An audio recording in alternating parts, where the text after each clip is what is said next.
నమస్కారం, డిఆర్టీవీ న్యూస్ కి స్వాగతం. హెడ్లైన్ చూద్దాం.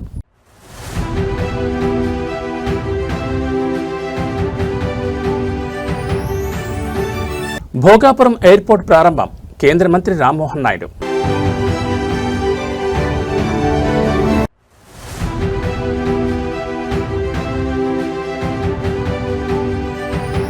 అమరావతి రైతులతో మంత్రి లోకేష్ ఆత్మీయ భేటీ. ఎన్టీఆర్ విగ్రహం వద్ద సంబరాలు.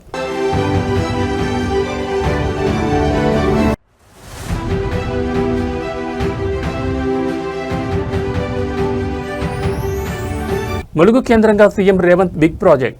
2145 గ్రామీణ రోడ్లకు శ్రీకారం.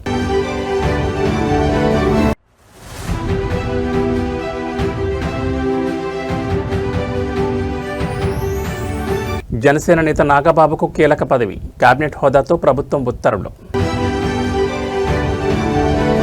ఇక డీటెయిల్స్ చూస్తే ఉత్తరాంధ్ర విమానయాన ప్రగతిలో సరికొత్త శకం ఆరంభమైంది. భోగాపురంలోని అల్లూరి సీతారామరాజు అంతర్జాతీయ విమానాశ్రయం నుంచి తొలి వాణిజ్య విమాన సేవలు అధికారికంగా అందుబాటులోకి వచ్చాయి. కేంద్ర పౌర విమానయాన శాఖ మంత్రి కింజరపు రామ్మోహన్ నాయుడు ఈ చారిత్రాత్మక ఘట్టంలో పాల్గొని జెండా ఊపి తొలి కమర్షియల్ ఫ్లైట్ సర్వీసులను లాంఛనంగా ప్రారంభించారు. విమానాశ్రయానికి చేరుకున్న కేంద్ర మంత్రి రామ్మోహన్ నాయుడు విమానంలో ప్రయాణించే మొదటి బ్యాచ్ ప్రయాణికులను నేరుగా కలుసుకుని శుభాకాంక్షలు తెలిపారు. టెర్మినల్ కౌంటర్ వద్ద ప్రయాణికులకు స్వయంగా బోర్డింగ్ పాస్లను అందజేశారు. ఈ సందర్భంగా విమానాశ్రయంలో కల్పించిన అత్యాధునిక మౌలిక వసతులు, ప్రయాణికుల భద్రతా ఏర్పాట్లను అధికారులతో కలిసి ఆయన పరిశీలించారు. భోగాపురం విమానాశ్రయం అంతర్జాతీయ ప్రమాణాలతో ఎంతో గొప్పగా విలాసవంతంగా ఉందంటూ ప్రయాణికులు హర్షం వ్యక్తం చేశారు. రాబోయే రోజుల్లో ఈ ఎయిర్పోర్ట్ వేదికగా మరిన్ని దేశీయ అంతర్జాతీయ సర్వీసులు ప్రారంభమవుతాయని, తద్వారా విశాఖ, విజయనగరం, శ్రీకాకుళం జిల్లాల్లో వ్యాపార, పర్యాటక రంగాలు విపరీతంగా అభివృద్ధి చెందుతాయని కేంద్ర మంత్రి స్పష్టం చేశారు. అందరికీ నమస్కారం. ప్రస్తుతం అల్లూరి సీతారామరాజు ఇంటర్నేషనల్ ఎయిర్పోర్ట్లో మనం ఉన్నాం.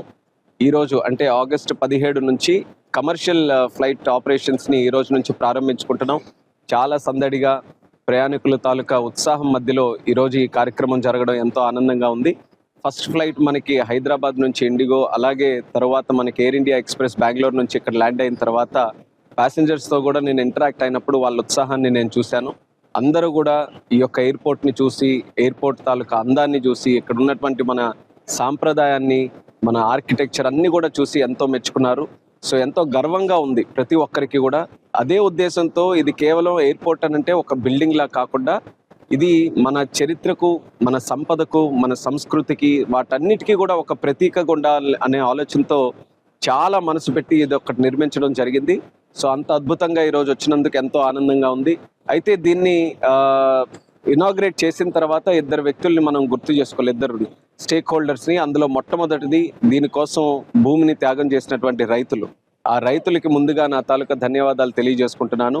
వాళ్ళు సహకరించడం వల్ల ఇంత అద్భుతమైనటువంటి ఎయిర్పోర్ట్ మన ఉత్తరాంధ్ర ప్రాంతంలో మనం నిర్మించుకున్నాం. అలాగే రెండోది ఏంటంటే జిఎంఆర్ గారికి, జిఎంఆర్ సంస్థ ప్రాణం పెట్టి మరి ఈ యొక్క ఎయిర్పోర్ట్ని ఒక శ్రీమంతుడిలాగా వాళ్ళు ఈ ప్రాంతం నుంచి వచ్చేసారు కాబట్టి మళ్ళీ చాలా చక్కగా మనం ఎప్పుడు కూడా చరిత్రలో గుర్తుండిపోయే విధంగా ఉండాలని చెప్పి ఎక్కడ వెనకాడకుండా బిజినెస్ని కానీ కమర్షియల్ యాంగిల్ని పక్కన పెట్టి ఈ ప్రాంతానికి ఒక ఊపిరి పోసే విధంగా ఎయిర్పోర్ట్ ఉండాలని చెప్పి వాళ్ళు కూడా సహకరించారు. సో వాళ్ళందరికీ కూడా నేను అభినందనలు తెలియజేసుకుంటూ ఈరోజు మరొక విషయం మనం గుర్తు చేసుకోవాల్సింది ఏంటంటే, మనకి విశాఖపట్నంలో ఉన్నటువంటి ఎయిర్పోర్ట్ అది కూడా సడన్ గా ఆపరేషన్ సాగడం వల్ల ఎంతో మంది బాధపడుతున్నారు. అయితే ఎప్పుడు కూడా ఒకటి కొత్తది చేసేటప్పుడు ఇలాంటి సంఘటనలు మనకి ఎదురవుతూనే ఉంటాయి. ఎన్నో తీపి జ్ఞాపకాలు, మధుర జ్ఞాపకాలు, క్షణాలు ప్రతి ఒక్కరికి కూడా ఉన్నాయి. నాకు కూడా చిన్నప్పటి నుంచి ఆ ఎయిర్పోర్ట్తో ఎంతో మంచి మెమరీస్ అవన్నీ కూడా ఉన్నాయి. వాటినన్నిటిని కూడా మనం కాపాడుకుంటూ ముందుకు వెళ్దాం. అయితే నేను ప్రజలకు కూడా నేను చెప్పేది ఏంటంటే, ఆ ఎయిర్పోర్ట్ ఇప్పుడు జనరల్ ఏవియేషన్ కింద ప్రైవేట్ ఫ్లైట్స్ అన్ని కూడా ల్యాండ్ అవ్వడానికి ఆ ఇన్ఫ్రాస్ట్రక్చర్ని మనం వినియోగించుకుంటున్నాం. అలాగే ఫ్యూచర్లో కూడా కొన్ని ఆలోచనలు ఉన్నాయి. చంద్రబాబు నాయుడు గారి తాలూకా గైడెన్స్ తీసుకొని ఆ ఎయిర్పోర్ట్ను కూడా భవిష్యత్తులో ఏ రకంగా ముందుకు నడిపించాలన్నది దాన్ని కూడా ఒక ఆలోచన చేసుకొని అక్కడ కూడా ఇన్ఫ్రాస్ట్రక్చర్ డెవలప్మెంట్కి నా వంతుగా ఒక ప్లానింగ్తో ముందుకు వెళ్తానని కూడా ఈ సందర్భంగా తెలియజేసుకుంటున్నాను. అలాగే దీనికి సంబంధించి కనెక్టివిటీ ఇదొకటి అన్నిసార్లు కూడా మనం చర్చిస్తూ ఉన్నాం, దీనికి కనెక్టివిటీ ఎలా అని. అయితే విశాఖపట్నం నుంచి ఇక్కడికి రావడానికి మనకు ప్రధానంగా ఉన్న హైవే మార్గాల్లో కొన్ని వెడల్పు చేయడం జరిగింది. ఒక 7 రోడ్స్ మనం తీసుకొని మేజర్గా మనకి సింహాచలం నుంచి వస్తున్నటువంటి సొంట్యాం రోడ్ని, అలాగే కొన్ని పాయింట్స్ని మనం అభివృద్ధి చేయడం జరిగింది. వాటితో పాటు బీచ్ కారిడార్ను కూడా మనం శాంక్షన్ చేసుకున్నాం. అతి త్వరలో ఆ పనులు కూడా మొదలుపెట్టి అది కానీ మనకైతే బీచ్ మార్గంలోనే మనం విశాఖపట్నం నుంచి ఎయిర్పోర్ట్ వరకు వచ్చే అవకాశం ఉంటుంది. సో ఇలా డిఫరెంట్ కనెక్టివిటీ పాయింట్స్ కూడా అభివృద్ధి చేసుకుంటూ ముందుకు వెళ్తున్నాం. కొన్ని రోజులు అలవాటు అయినంత వరకు కూడా కొంత ఇబ్బంది ఉండొచ్చు. కానీ ప్రతి ఒక్కరిలో కూడా ఇక్కడికి విచ్చేసిన తర్వాత ఈ అద్భుతమైన ఎయిర్పోర్ట్ చూసిన తర్వాత ఎంతో గర్వంగా ప్రతి ఒక్కరు కూడా ఫీల్ అవుతున్నారు. అది చాలా ఆనందంగా ఉంది. ఉత్తరాంధ్ర గతంలో ఎప్పుడు కూడా మనం మాట్లాడుకుంటే ఇది వెనకబడినటువంటి ప్రాంతంగా చిత్రీకరించేవారు. కానీ ఈరోజు ఉత్తరాంధ్రలో ఎవరు అడుగు పెట్టినా మొట్టమొదటిగా భోగాపురం ఎయిర్పోర్ట్ వచ్చిన తర్వాత ప్రపంచం మొత్తం ఇక్కడే ఉందేమో అన్నటువంటి ఆలోచన వాళ్ళకి కలుగుతుంది. ఆ రకంగా పెట్టుబడులు రావడానికి అన్ని విధాలుగా కూడా ఈరోజు ఉత్తరాంధ్రకి ఒక కొత్త ప్రాణం పోసే విధంగా, ఒక కొత్త అధ్యాయం మొదలయ్యే విధంగా ఈ రోజుతో ఈ యొక్క కార్యక్రమం మొదలైంది. దీనికి మన ప్రధానమంత్రి నరేంద్ర మోదీ గారికి, అలాగే మన ముఖ్యమంత్రి వర్యులు చంద్రబాబు నాయుడు గారికి, ఉప ముఖ్యమంత్రి గారు పవన్ కళ్యాణ్ గారికి, అలాగే సోదరులు యువ నాయకులు నారా లోకేష్ అన్న గారికి అందరికీ కూడా నా ధన్యవాదాలు తెలియజేసుకుంటూ ఉత్తరాంధ్ర ప్రజలకి మరొక్కసారి నా శుభాకాంక్షలు తెలియజేసుకుంటున్నాను. భోగాపురం ఎయిర్పోర్ట్ మీ అందరి కోసం ఈ రోజు ప్రారంభమైంది. మీ అందరి కోసం వేచి చూస్తుంది. అందరూ కూడా ఆనందంగా ఇక్కడి నుంచి ప్రయాణించండి అని తెలియజేసుకుంటూ సెలవు తీసుకుంటున్నాను. రాజధాని అమరావతి ప్రాంతంలో పొలిటికల్ సందడి నెలకొంది. వెంకటపాలెంలోని స్వర్గీయ నందమూరి తారక రామారావు విగ్రహానికి ఆంధ్రప్రదేశ్ విద్యా ఐటీ శాఖల మంత్రి నారా లోకేష్ పూలమాలలు వేసి ఘనంగా నివాళులర్పించారు. శాసనసభ సమావేశాల ప్రారంభం సందర్భంగా నారా లోకేష్తో పాటు పలువురు మంత్రులు, ఎమ్మెల్యేలు, ఎమ్మెల్సీలు ఎన్టీఆర్కు నివాళులర్పించిన అనంతరం ఇక్కడి నుంచి నేరుగా అసెంబ్లీకి బయలుదేరి వెళ్లారు.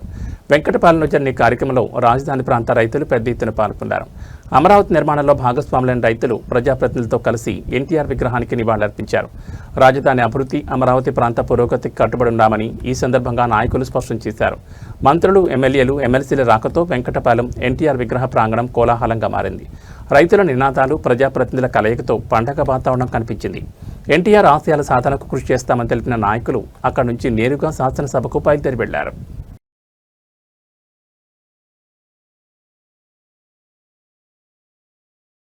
తెలంగాణ వ్యాప్తంగా గ్రామీణ రహదారుల సమగ్ర అభివృద్ధి ప్రణాళికకు రాష్ట్ర ముఖ్యమంత్రి రేవంత్ రెడ్డి శ్రీకారం చుట్టారు.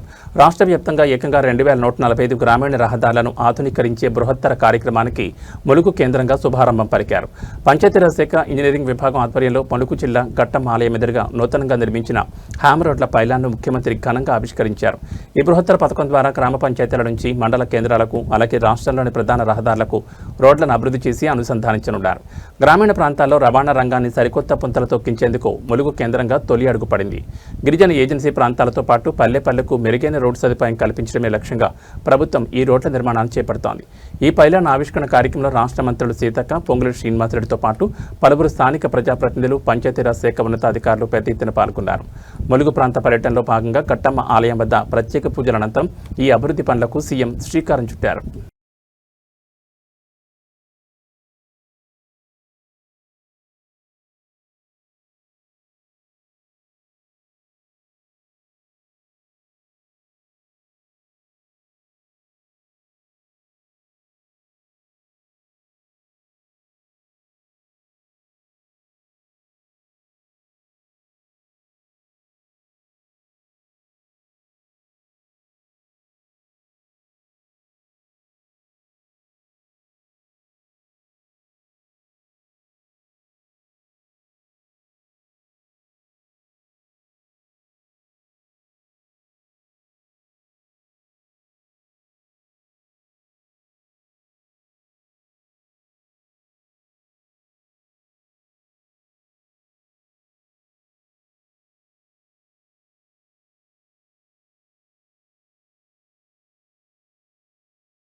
P.N. Reddy High School, recognized by Government of Telangana.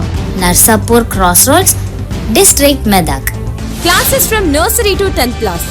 English medium, ప్రశాంత వాతావరణంలో నెలకొని అన్ని వసతులతో ఉన్న విశాలమైన స్వంత భవనం, కాలుష్యరహిత గ్రీన్ క్యాంపస్. అన్ని తరగతుల ప్రజలకు అందుబాటులో సాధారణ ఫీజులు, అత్యున్నత విద్యా ప్రమాణాలు, అసాధారణమైన విజయాలు. మా ప్రత్యేకతలు: నర్సరీ, ఎల్కేజీ, యూకేజీ పిల్లలకు ప్లేవే టీచింగ్ విధానం, round the clock CC camera monitoring, అనుభవం గడించిన ఉపాధ్యాయుల బృందం, కేరళ టీచర్లచే విద్యా బోధన, వసతులతో కూడినటువంటి విశాలమైన తరగతి గదులు, పరిమిత సంఖ్యలో విద్యార్థులు.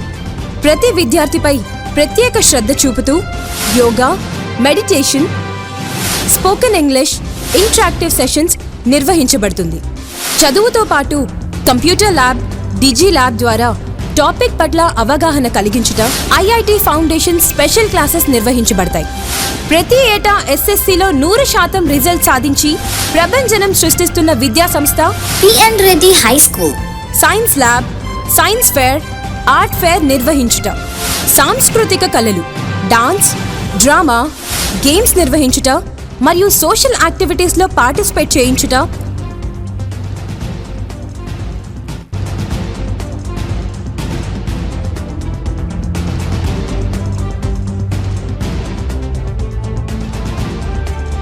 మరియు ఆరోగ్యరీత్యా మినరల్ వాటర్ ప్లాంట్ సదుపాయం, నైపుణ్యం కలిగిన డ్రైవర్స్లచే దూర ప్రాంతం విద్యార్థులకు ట్రాన్స్పోర్ట్ సదుపాయం.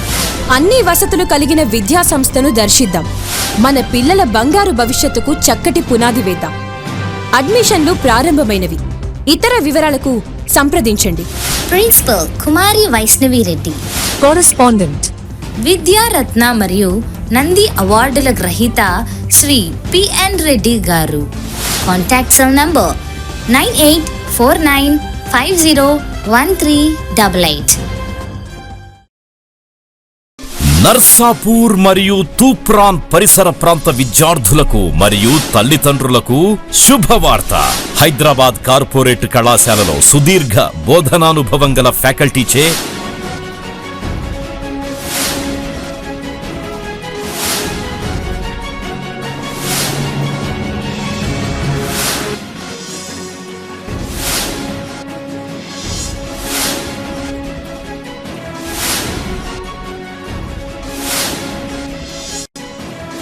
బోధనలు అందిస్తూ నూతన టెక్నాలజీతో డిజిటల్ టీచింగ్ ని ప్రవేశపెడుతూ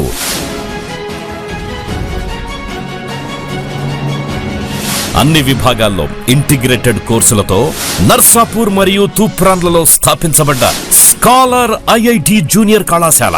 మన స్కాలర్ జూనియర్ కళాశాలలో IIT, JEE, NEET, EAPCET తో పాటు CA foundation, CLAT, CUET, NDA వంటి ఇంటిగ్రేటెడ్ కోర్సులకి ప్రత్యేక శిక్షణ ఇవ్వబడుతుంది. విద్యారంగంలో సుదీర్ఘ అనుభవం గల పి నరసింహారెడ్డి గారి మేనేజ్మెంట్ ఆధ్వర్యంలో నడుస్తున్న నమ్మకమైన విద్యా సంస్థలు స్కాలర్ జూనియర్ కళాశాల నర్సాపూర్ మరియు తూప్రాన్. నాణ్యమైన విద్యా సదుపాయాలతో పాటు ప్రతి విద్యార్థి వ్యక్తిగత అభివృద్ధి కోసం ఫ్యాకల్టీచే నిరంతరం వ్యక్తిగత పర్యవేక్షణ, బాలికలు మరియు బాలురకు ప్రత్యేక హాస్టల్ సదుపాయం, విద్యార్థులకు ఎడ్యుకేషన్ లోన్ సదుపాయం కూడా కలదు. Narsapur branch address police station ఎదురుగా P.N. రెడ్డి హై స్కూల్ ప్రాంగణంలో నర్సాపూర్. అడ్మిషన్స్ కొనసాగుతున్నవి. వివరాల కొరకు బ్రాంచ్ల నెంబర్లని సంప్రదించగలరు. Scholar IIT junior college opposite police station Narsapur. సంప్రదించవలసిన ఫోన్ నంబర్లు 9704255697, 9849501388. మీ విజయానికి సరైన గమ్యం స్కాలర్ ఐఐటి జూనియర్ కళాశాల. మీ విజయానికి సరైన గమ్యం. ఆంధ్రప్రదేశ్ కూటమి ప్రభుత్వంలో మరో ముఖ్యమైన రాజకీయ పరిణామం చోటు చేసుకుంది. డిప్యూటీ సీఎం పవన్ కళ్యాణ్ కుటుంబానికి, అలాగే జనసేన సీనియర్ నేతకు ప్రభుత్వంలో కీలక పదవి దక్కింది. జనసేన ఎమ్మెల్సీ కె నాగబాబును ఆంధ్రప్రదేశ్ పర్యావరణ మరియు అటవీశాఖ గ్రీన్ ఎగ్జిక్యూటివ్ కమిటీ చైర్మన్గా నియమిస్తూ ప్రభుత్వం అధికారికంగా ఉత్తర్వులు జారీ చేసింది. మంత్రివర్గంలో చోటు దక్కకపోయినా ఈ నియామకం ద్వారా నాగబాబుకు నేరుగా కేబినెట్ హోదా లభించింది. పర్యావరణ పరిరక్షణ, అటవీ విస్తరణ, హరిత ఆంధ్రప్రదేశ్ లక్ష్య సాధనలో ఈ గ్రీన్ ఎగ్జిక్యూటివ్ కమిటీ కీలక పాత్ర పోషించనుంది. ముఖ్యమంత్రి చంద్రబాబు నాయుడు, ఉప ముఖ్యమంత్రి పవన్ కళ్యాణ్ సమన్వయంతో ఈ నిర్ణయం తీసుకున్నట్లు సమాచారం. కూటమి నిర్మాణంలో మరియు ఎన్నికల ప్రచారంలో క్రియాశీలకంగా వ్యవహరించిన నాగబాబుకు తగిన ప్రాధాన్యత కల్పించడంపై జనసేన టీడీపీ శ్రేణులు తీవ్ర హర్షం వ్యక్తం చేస్తున్నాయి. రాష్ట్రంలో పర్యావరణ పరిరక్షణ మరియు అడవుల అభివృద్ధి కార్యక్రమాలకు ఈ కమిటీ నేతృత్వం వహించనుంది. తెలంగాణ కాంగ్రెస్ పార్టీలో సీనియర్ నాయకుల అసంతృప్తి పర్వం కొనసాగుతోంది. తాజాగా వనపర్తి ఎమ్మెల్యే మేఘారెడ్డిపై కాంగ్రెస్ సీనియర్ నాయకుడు రాష్ట్ర ప్రణాళికా సంఘం ఉపాధ్యక్షుడు జి చిన్నారెడ్డి సంచలన వ్యాఖ్యలు చేశారు. పరిస్థితి ఇలాగే ఉంటే తాను కూడా జీవన్ రెడ్డిలాగే పార్టీపై తిరగబడాల్సి వస్తుందని తీవ్ర హెచ్చరికలు జారీ చేశారు. వనపర్తి ఎమ్మెల్యే మేఘారెడ్డి డబ్బులు ఇచ్చి టికెట్ కొనుక్కున్నాడని ఆరోపించారు. మీడియాతో మాట్లాడిన చిన్నారెడ్డి సోనియా గాంధీ స్వయంగా తనకు టికెట్ ఇచ్చారని, డబ్బులు లేకపోతే ఖర్చు పెట్టుకుని గెలిపించారని రేవంత్ రెడ్డికి చెప్పారని గుర్తు చేశారు. అయితే డబ్బులు కాసుపడి మేఘారెడ్డి వద్ద డబ్బులు తీసుకుని ఆయనకే టికెట్ ఇచ్చారని సంచలన వ్యాఖ్యలు చేశారు. నియోజకవర్గంలో అభివృద్ధి పనులు ఎందుకు ఆగాయని మంత్రులను అడిగితే ఎమ్మెల్యే మేఘారెడ్డి పనులకు అడ్డుపడుతున్నాడని, తన మనుషులకు కాంట్రాక్టులు రాలేదని రద్దు చేయిస్తున్నారని మంత్రులు తనతో చెప్పారని వెల్లడించారు. మేఘారెడ్డి తన అనుచరులను కూడా తీవ్ర ఇబ్బందులు గురిచేస్తున్నాడని చిన్నారెడ్డి మండిపడ్డారు. తాను ఎంతమాత్రం పార్టీ వీడి వెళ్లే ప్రసక్తే లేదని, మేఘారెడ్డి లాంటి తప్పుడు వ్యక్తులను పార్టీ నుంచి తరిమి కొట్టే వరకు పోరాడతానని స్పష్టం చేశారు. చిన్నారెడ్డి వ్యాఖ్యలతో వనపర్తి కాంగ్రెస్ రాజకీయాలు తీవ్రంగా వేడెక్కాయి. కాంగ్రెస్ పార్టీ జెండా పట్టనటువంటి వ్యక్తిని చేసిన గతంలో కాంగ్రెస్ పార్టీలో ఉండి 10 సంవత్సరాలు టీఆర్ఎస్ ప్రభుత్వం ఉంటే ఆ పార్టీలో పోయి అన్ని సంపాదించుకుని మళ్ళా వచ్చిన వాళ్ళకి వేసినారు. ఇదా కాంగ్రెస్ పార్టీ, ఇదా రాజకీయం. గన్పూర్ కూడా అదే మాట జరిగింది. ఇన్ని తప్పులు చేస్తున్నా మేము భరించి ఊరుకుంటున్నాం. నేను భరించకుంటే ఇంకో జీవన్ రెడ్డి కావాల్సి వస్తుంది. నేను భరించకుంటే ఇంకో జీవన్ రెడ్డి కావాల్సి వస్తుంది. తప్పులు చేస్తున్నా ఈ తప్పుడు గాళ్లను పార్టీ నుంచి బయటకు వదిలేంత వరకు మేము వదలమనేటువంటి మాట కూడా మేము మనం చేస్తా ఉన్నాం. అందుకని ఎంతకాలం సాగనిది టికెట్ పొందిన వ్యక్తితో డబ్బులకు ఆశపడి నా టికెట్ ను పక్కకు పెట్టారనేటువంటి మాట కూడా మీతో మనం చేస్తున్నాను. రేవంత్ రెడ్డి గారు పిసిసి ప్రెసిడెంట్ గా పోయి చెప్పా, అన్నా ఈరోజు కాంగ్రెస్ పార్టీ గెలవబోతుంది, మీరు ముఖ్యమంత్రి కాబోతున్నారన్న మాట కూడా నేను చెప్పాను. ఆ మాట మనం నేనంత నిర్భయంగా వారే ముఖ్యమంత్రి అని చెప్పిన తర్వాత ఇంక భయమే ఉంది చెప్పండి. ఆ ప్రకారంగా నేను చెప్పిన తర్వాత కూడా కొంత డబ్బులకు ఆశపడి నా టికెట్ కోశారు.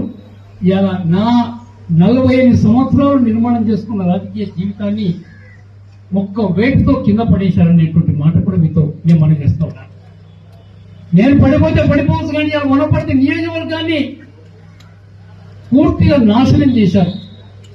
నాలాంటి వాడు ఎమ్మెల్యేగా ఎన్నుకోబడింటే, ఇప్పుడు ఏర్పడిన రాష్ట్ర ప్రభుత్వంలో ఒక మంత్రిగా నియమించబడింటే వనపర్తికి ఎంత మార్గదర్శనం ఉండేదనేటువంటి మాట కూడా నేను శాసనసభ వేదికగా అధికార ప్రతిపక్షాల మధ్య మాటలతో తలపేలుతున్నాయి. ప్రజా సమస్యలపై సమగ్రమైన చర్చ జరగాల్సిన సభలో దద్దమ్మ, గొడ్డలి పార్టీ వంటి ఘాటు పదజాలంతో పరస్పర విమర్శలు చేసుకోవడంపై రాజకీయ వర్గాల్లో పెద్ద ఎత్తున చర్చ నడుస్తోంది. అసెంబ్లీలో మూల విషయాలను పక్కన పెట్టి టాపిక్ను డైవర్ట్ చేస్తున్నారంటూ సోషల్ మీడియా వేదికగా ప్రజలు, నెటిజన్లు తీవ్ర అసహనం వ్యక్తం చేస్తున్నారు. సభలో మంత్రులు, ప్రజాప్రతినిధులు అనుసరిస్తున్న వైఖరిపై విమర్శలు వెల్లువెత్తున్నాయి. ఏం మాట్లాడాలో, ప్రజా సమస్యలను ఎలా లేవనెత్తాలో కూడా స్పష్టత లేకుండా వ్యక్తిగత దోషణలకు దిగుతున్నారని విపక్షాలు ఆరోపిస్తున్నాయి. అసలైన అభివృద్ధి, ప్రజా సంక్షేమ అంశాల నుంచి ప్రజల దృష్టి మళ్లించేందుకే ఇటువంటి తీవ్ర వ్యాఖ్యలతో డైవర్షన్ రాజకీయాలు చేస్తున్నారని పలువురు వ్యాఖ్యానిస్తున్నారు. ప్రజాస్వామ్య దేవాలయమైన అసెంబ్లీలో ప్రజా సమస్యలపై సరైన సమాధానాలు ఇవ్వకుండా కేవలం రాజకీయ ప్రయోజనాల కోసమే పరస్పర ఆరోపణలు చేసుకుంటున్నారని జనాలు మండిపడుతున్నారు. సభా సమయాన్ని వృధా చేయకుండా ప్రజలకు ఉపయోగపడే అంశాలపై చర్చలు జరపాలని డిమాండ్ చేస్తున్నారు.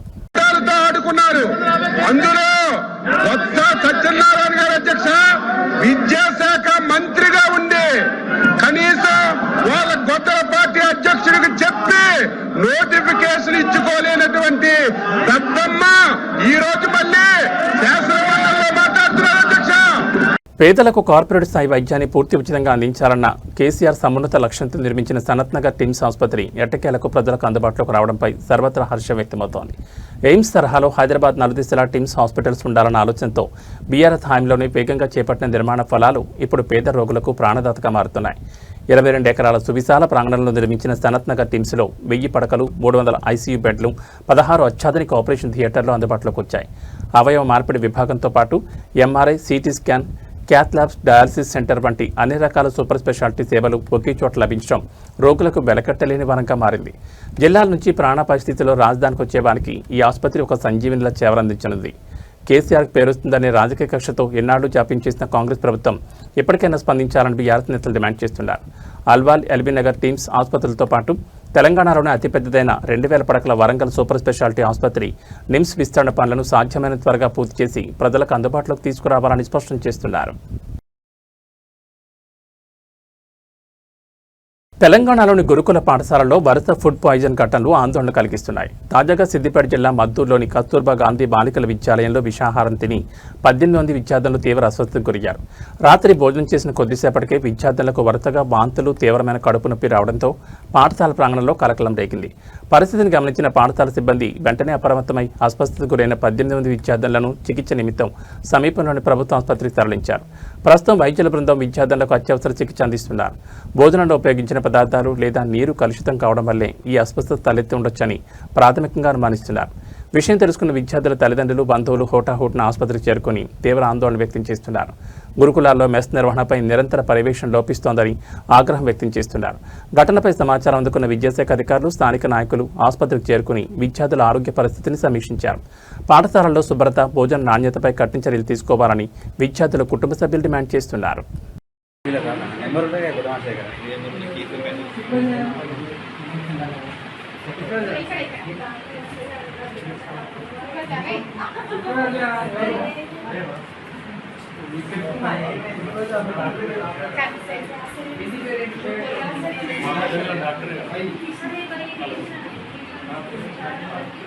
ప్రకాశం జిల్లా అద్దంకి సమీపంలో తీవ్ర కలకలం రేగింది. బల్లికొరవ ఎస్ఐ నాగరాజు, సంతమాగులూరు ఎస్ఐ నాగమల్లేశ్వర ప్రయాణిస్తున్న కారు ప్రమాదవశాత్తు ఒక ఆటోను బలంగా ఢీకొట్టింది. అయితే ప్రమాద స్థలానికి చేరుకున్న స్థానికులు కారు డిక్కీని పరిశీలించగా అందులో భారీగా గంజాయి లభించడంతో అక్కడ వారంతా ఒక్కసారిగా షాకు గురయ్యారు. రక్షకులే భక్షకులుగా మారారంటూ స్థానికులు తీవ్ర ఆగ్రహం వ్యక్తం చేశారు. కారు డిక్కీలో ఉన్న గంజాయి బస్తాను చూసి నిరసన దిగారు. సమాచారం అందుకున్న అద్దంకి సిఐ వెంటనే ఘటనా స్థలానికి చేరుకుని పరిస్థితిని అదుపు చేసేందుకు యత్నించగా స్థానికులకు, పోలీసులకు మధ్య తీవ్ర స్థాయిలో వాగ్వాదం చోటు చేసుకుంది. దీంతో అక్కడ తీవ్ర ఉద్రిక్త వాతావరణం నెలకొంది. పోలీసు అధికారుల వాహనంలోనే గంజాయి లభించడంపై పలు అనుమానాలు వ్యక్తమవుతున్నాయి. ఇది స్వాధీనం చేసుకున్న గంజాయా లేక అక్రమంగా తరలిస్తున్నదా అనే కోణంలో ఉన్నతాధికారులు విచారణ చేపట్టారు. ఈ ఘటనపై ఉన్నతాధికారులు కఠిన చర్యలు తీసుకోవాలని, బాధ్యులైన ఎస్ఐలపై కేసులు నమోదు చేయాలని స్థానికులు డిమాండ్ చేస్తున్నారు.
టాలీవుడ్ స్టార్ హీరోయిన్ బుట్టబొమ్మ పూజా హెగ్డే అమెరికాలోని న్యూయార్క్ సిటీలో సందడి చేశారు. అక్కడ ఎంతో ప్రతిష్టాత్మకంగా నిర్వహించిన 44వ ఇండియా డే పరేడ్ వేడుకలకు ఆమె ముఖ్య అతిథిగా హాజరయ్యారు.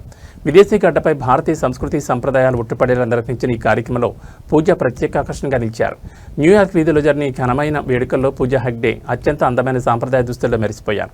భారత స్వాతంత్ర్య దినోత్సవ వేడుకల ప్రాశస్త్యాన్ని చాటుతూ నిర్వహించిన ఈ పరేడ్లో ఓపెన్ టాప్ వాహనంపై ప్రయాణిస్తూ అమెరికాలోని భారతీయ అభిమానులకు, ప్రవాస భారతీయులకు పూజ అభివాదం చేశారు. ఆమెను చూడడానికి భారీ సంఖ్యలో అభిమానులు తరలివచ్చారు. అభిమానులు పూజా హెగ్డేకు ఘన స్వాగతం పలుకుతూ హర్షధ్వానాలు చేశారు. పూజ కూడా ఎంతో చిరునవ్వుతో వారందరినీ పలకరిస్తూ ఫోటోలు పోజులిస్తూ సందడి చేశారు. భారతీయ మూలాలను, కళారంగాన్ని అంతర్జాతీయ స్థాయిలో చాటిచెప్పేలా ఈ పరేడ్ అత్యంత వైభవంగా సాగింది. ప్రస్తుతం దీనికి సంబంధించిన ఫోటోలు, వీడియోలు సోషల్ మీడియాలో విపరీతంగా వైరల్ అవుతున్నాయి.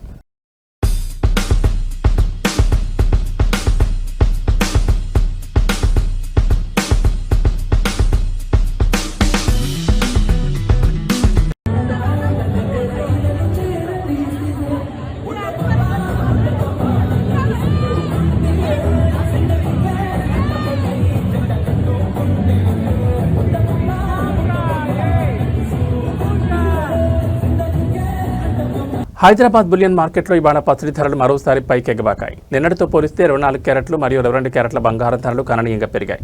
మార్కెట్ వర్గాల సమాచారం ప్రకారం 24 క్యారెట్ల 10 గ్రాముల బంగారం ధర ₹530 పెరిగి ప్రస్తుతం 1,55,660కి చేరుకుంది.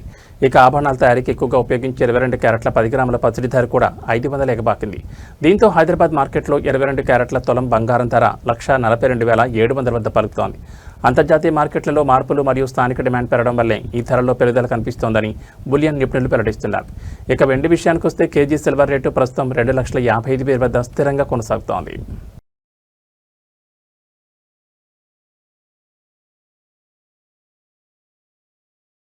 తెలుగు రాష్ట్రాల ప్రజలకు వాతావరణ కేంద్రం అలర్ట్ జారీ చేసింది. వాయు బంగాళాఖాతం నుంచి బెంగాల్ ఉత్తర ఒడిశా తీరాల వరకు రుతుపవన ద్రోణి కొనసాగుతోంది. ఈ అల్పపీడన ప్రాంత ద్రోణి ప్రభావంతో రాగల 2 రోజుల పాటు ఆంధ్రప్రదేశ్, తెలంగాణ రాష్ట్రాల్లో విస్తారంగా వర్షాలు కురిసే అవకాశం ఉందని వాతావరణ అధికారులు వెల్లడించారు. ఈరోజు ఆంధ్రప్రదేశ్లోని పలు జిల్లాల్లో పిడుగులతో కూడిన వర్షాలు పడే అవకాశం ఉంది. ముఖ్యంగా శ్రీకాకుళం, విజయనగరం, పార్వతీపురం, మన్యం, విశాఖపట్నం, ఏలూరు, నెల్లూరు మరియు తిరుపతి జిల్లాల్లో తేలికపాటి నుంచి మోస్తరు వర్షాలు కురిసే అవకాశం ఉందని వాతావరణ కేంద్రం తెలిపింది.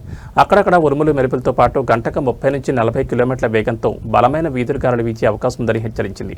అటు తెలంగాణలో కూడా పలు చోట్ల పిడుగులతో కూడిన తేలికపాటి నుంచి మోస్తరు వర్షాలు కురిసే అవకాశం ఉంది.